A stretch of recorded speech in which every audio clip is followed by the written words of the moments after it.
اسرائیل اور ایران کے درمیان جاری کشیدگی نے ایک بڑی جنگ کی صورت اختیار کی ہے، جس میں دونوں طرف سے طاقتوروں کی شمولیت کی باتیں ہو رہی ہے۔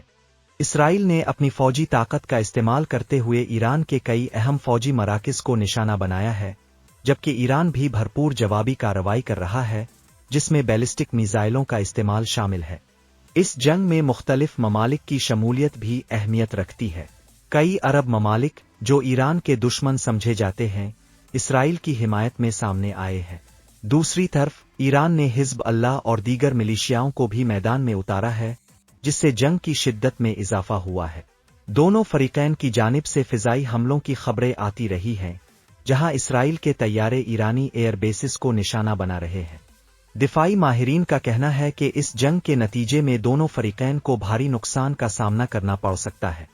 اسرائیل کے حملوں کے جواب میں ایرانی دفاعی نظام نے کئی اسرائیلی طیاروں کو مار گرایا، جس سے اسرائیل کو فوجی نقصان ہوا ہے۔ ادھر ایران کے اہم ہدف، جیسے کہ پہلوی نیوکلیئر پاور پلانٹس، بھی نشانہ بنے ہیں، جس سے انہیں سمجھے جانے والے خطرات کا سامنا کرنا پڑ رہا ہے۔ یہ جنگ صرف فوجی میدان تک محدود نہیں ہے، بلکہ اس کے سیاسی اثرات بھی وسیع ہیں۔